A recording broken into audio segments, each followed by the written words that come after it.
J'ai déjà proposé sur la chaîne des vidéos sur des Spider-Man insolites ainsi que des histoires assez sombres concernant ce même personnage. J'adore vous produire ce genre de petites vidéos, donc c'est parti aujourd'hui. Je vais vous parler de 4 Spider-Man assez sombres, violents ou dérangeants de l'univers Marvel.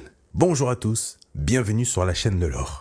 Mais avant cela, il est temps d'enfiler votre armure parce qu'Altaya m'ont contacté pour vous parler d'une nouvelle dinguerie sous licence officielle Marvel Studios. Une reproduction à construire de 90 cm de l'armure d'Iron Spider tout droit sortie d'Avengers Infinity War. L'armure possède, comme vous pouvez le voir, un sens du détail quand même assez impressionnant au niveau de chaque matériau de l'armure qui sont composés principalement de métal et d'ABS pour un rendu quasi parfait. Mais ce n'est pas fini. Vous pouvez le voir, l'armure est en plus de ça accompagnée des 4 fameuses pattes qui sont articulables et pour finir le tout, l'Iron Spider possède un éclairage comme dans le film, donc partout sur le corps et aussi au niveau des yeux qui sont d'ailleurs interchangeables pour vous donner la possibilité d'avoir des expressions différentes. On est sur quelque chose d'assez complet quand même. Le tout est bien sûr, comme d'habitude, accompagné de fascicules pour vous aider à construire votre armure pas à pas, en plus d'avoir des petites anecdotes comme ça sur Spider-Man. Si vous souhaitez débuter la collection, ça se passe via le lien dans la description. C'est important pour soutenir la chaîne de passer par là et ensuite, hop, vous rentrez le code LELOR. Et comme souvent avec Altaya, les 1000 premiers abonnés recevront un cadeau exclusif. Bonne collection à tous.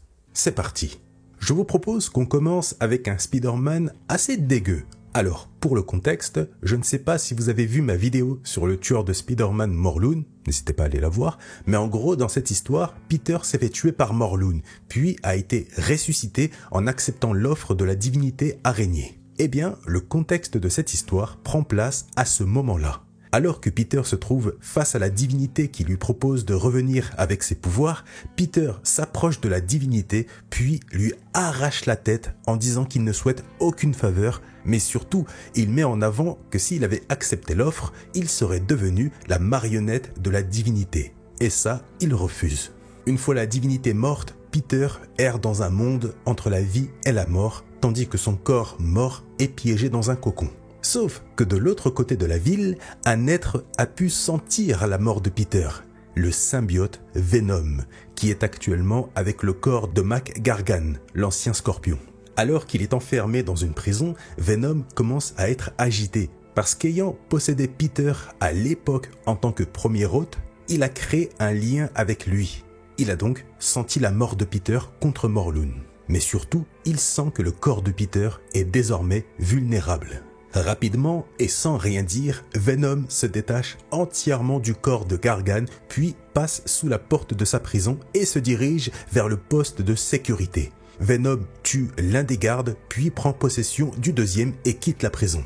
Grâce à son lien avec Peter, il traverse rapidement la ville en sachant exactement où se trouve son corps. Une fois trouvé, il abandonne le corps du garde dans les airs, puis fonce vers le cocon où se trouve le corps mort de Peter, puis le possède. Grâce au fait que la conscience de Peter soit morte, Venom n'a eu aucune résistance face à la possession et est parvenu à supprimer l'intégralité de l'esprit de Peter de son corps en ne gardant que ses souvenirs. Une fois entièrement possédé, c'est un nouvel être complètement métamorphosé qui voit le jour. Cette nouvelle chose se dirige alors très vite à un endroit précis de la ville, la tour des Avengers où se trouve la femme de Peter, Mary Jane, ainsi que sa tante May. Une fois arrivé, il traverse violemment la vitre de la chambre de MJ, ce qui effraie les deux femmes. Mary Jane reconnaît Venom, sauf que cet être face à elle répond que non, ce n'est pas Venom, mais Peter, et que tout ira bien. Sauf que May n'est pas du tout convaincue de ce qu'elle voit devant elle. C'est là qu'on découvre cette nouvelle forme horrifique de Spider-Man, un mélange horrible entre le corps de Peter et de Venom avec une langue de symbiote et des dents pointues.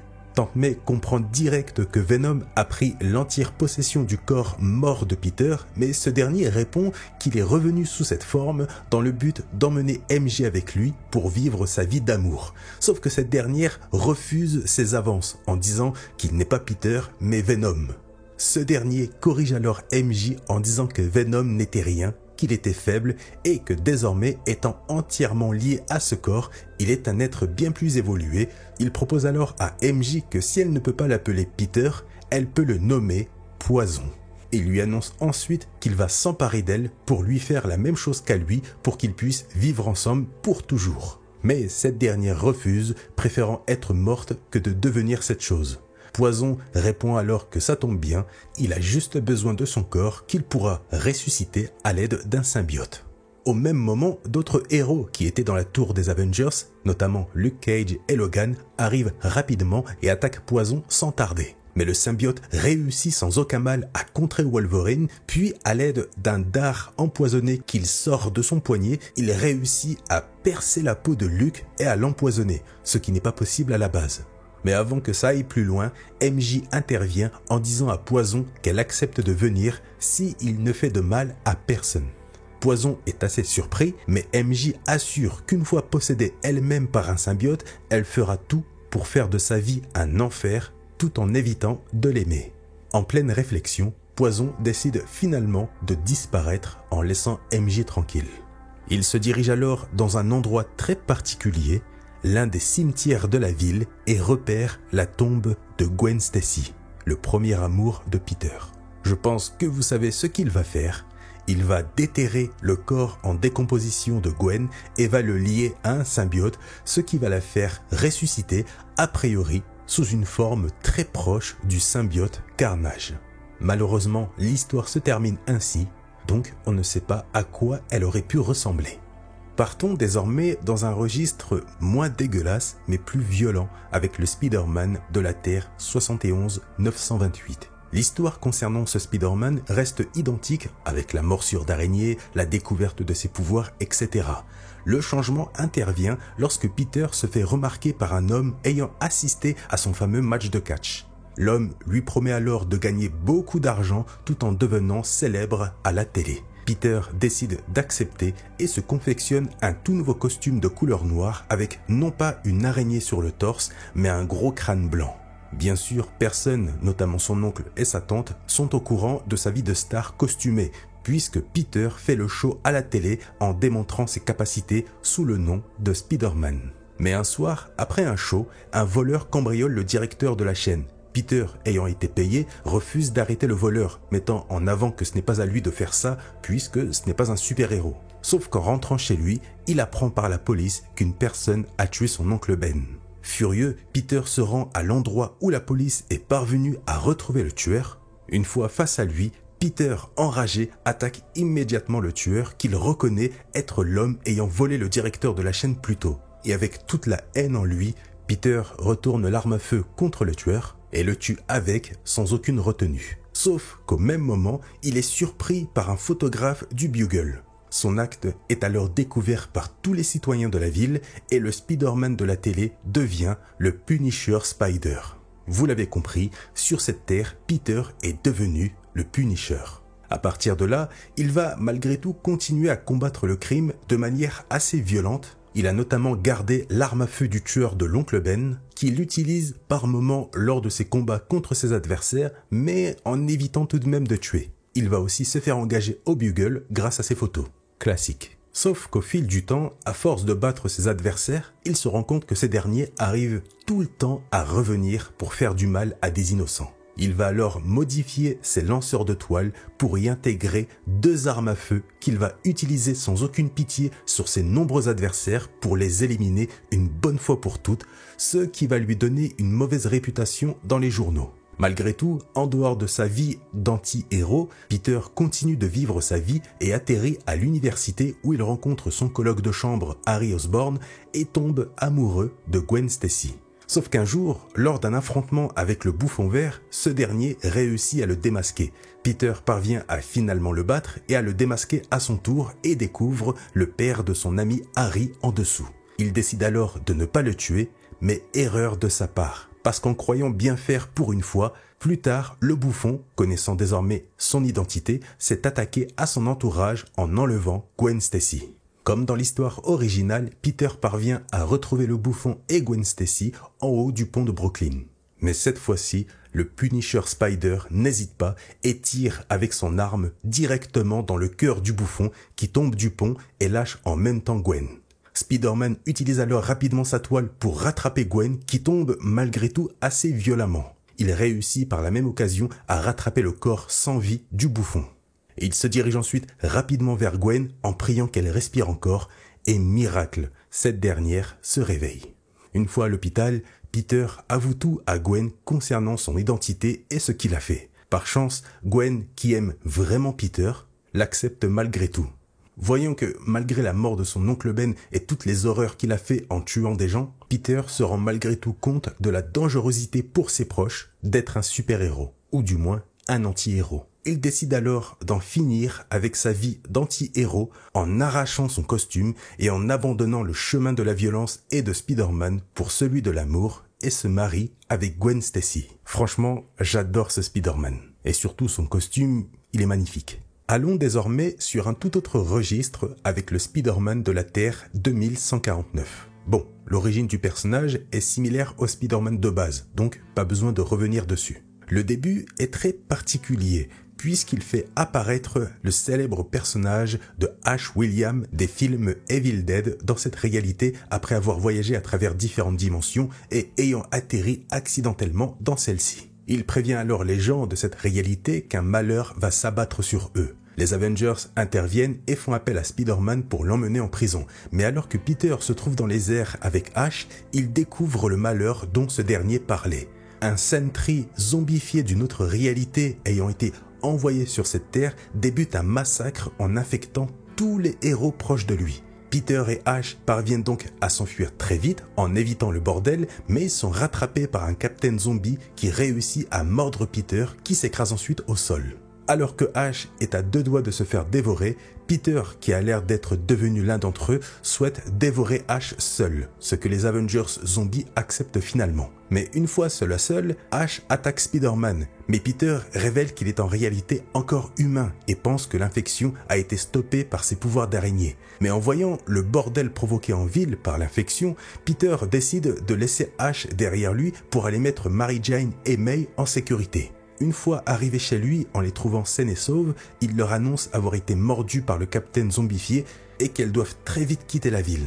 Mais Peter commence de plus en plus à bégayer jusqu'à vomir ses tripes devant MJ. Cette dernière s'approche alors de lui pour vérifier que tout va bien, mais d'un coup, Peter l'attaque en lui disant qu'il a faim. Le truc, c'est qu'il est malgré tout toujours conscient, donc c'est toujours le Peter Parker qu'on connaît. Mais son instinct de zombie le pousse à attaquer la femme qu'il aime et à la dévorer. Imaginez le truc, il la dévore complètement en étant conscient de ce qu'il fait. Le problème, c'est que ses pulsions le poussent à faire cette horreur. Mais il le vit et il le ressent. C'est la particularité des zombies de l'univers Marvel, c'est que malgré le côté zombie, ils gardent une certaine conscience et une certaine intelligence et peuvent même parler. Après avoir dévoré une bonne partie de la femme qu'il aime, sa tante qui assiste à cette horreur est prévenue par le côté humain de Peter de partir le plus vite possible et de s'enfermer dans la salle de bain parce qu'il ne peut plus se contrôler. Mais avant qu'elle puisse le faire, la faim pousse Spider-Man à attaquer sa propre tante qu'il dévore aussi violemment tout en la décapitant tandis que MJ se réveille cette fois-ci en zombie. Ah, c'est très dark, hein. À partir de là, toujours avec sa conscience mélangée à son instinct de zombie, Peter va infecter d'autres personnes comme Daredevil aux côtés d'autres Avengers zombifiés.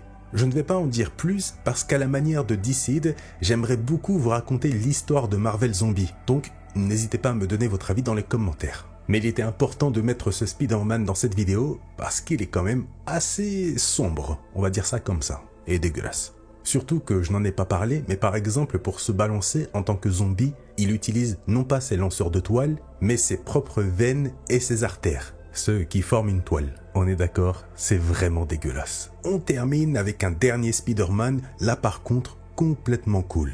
Vous connaissez la chanson, même origine que le Spider-Man de base, etc.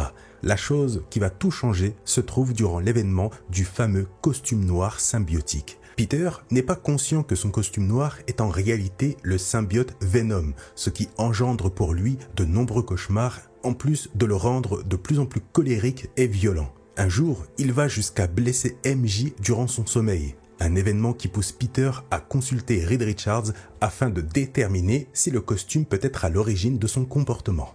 En route vers le laboratoire de Reed, Peter croise le chemin du super bouffon. Sans en avoir conscience et déjà altéré par son costume, Spider-Man engage violemment le combat contre son adversaire, parvenant à le mettre à terre rapidement, ce qui surprend le bouffon de subir une telle violence de la part de Spider-Man. Dans un accès de colère, il le saisit, le démasque et entend dans son esprit qu'il doit le tuer. Cependant, Peter résiste à cette pulsion, décidant plutôt de frapper le super bouffon dans le but de l'effrayer et de lui prouver sa supériorité. Une fois arrivé chez Reed, Peter lui demande d'examiner son costume, expliquant qu'il ressent depuis quelque temps une colère et une violence démesurées sans raison apparente, mais aussi une fatigue accablante. Pendant que Reed procède à l'analyse du costume, Peter en profite pour se reposer. Malheureusement, il est de nouveau assailli par un cauchemar provoqué par Venom, dans lequel il voit ses proches en danger et réalise que le seul moyen de les protéger est par l'intermédiaire de ce costume qui le rend plus puissant. Au même moment, Reed le réveille en lui annonçant que son costume est en réalité un symbiote, ce qui surprend Peter. Reed lui demande alors la permission de conserver le costume pour une analyse plus approfondie, mais Peter attrape la main de Reed et la broie en déclarant qu'il vit en harmonie avec le symbiote et qu'ils s'entraident mutuellement. Il décide donc de le garder. Contrairement à l'histoire originale où Peter choisit de se séparer du costume en raison des mauvaises choses qu'il lui transmet, dans cette réalité, il décide de le conserver, conscient de son pouvoir, car il lui confère une force essentielle pour protéger ses proches. Suite à ce cauchemar, en quittant le labo, il se rend chez sa tante pour s'assurer de son bien-être. Alors qu'ils parlent ensemble tranquillement, un des murs de la maison explose, laissant apparaître le super bouffon qui avait suivi Peter après leur affrontement et découvert son identité. Peter enfile immédiatement son costume symbiotique et attaque le super bouffon. Une rage incontrôlable envahit Spider-Man au point qu'il ne prête pas attention aux attaques de son adversaire qu'il subit de plein fouet. Cependant, grâce au costume, il se relève sans aucune douleur et assaillit son opposant, libérant toute sa colère. Alors qu'il le bat presque à mort pour avoir attaqué sa tante, Peter est soudainement alerté par l'incendie grandissant de la maison de May qu'il avait négligée en raison de sa haine envers le super bouffon. Il se précipite alors pour la sauver, mais son costume l'en empêche, lui révélant qu'il craint le feu et ne peut donc pas intervenir. Parce que oui, n'oubliez pas, le point faible des symbiotes sont le feu et les bruits stridents. Il ne peut donc pas intervenir malgré les supplications de Peter. Et avant qu'il ne puisse agir, la maison explose, tuant May sur le coup. Venom s'excuse auprès de Peter, soulignant que le véritable coupable n'est autre que le super bouffon. Submergé par la tristesse et la haine, Peter se laisse engloutir par le symbiote et pourchasse le bouffon en le frappant. Lorsque ce dernier lève les yeux, il découvre une entité effrayante face à lui.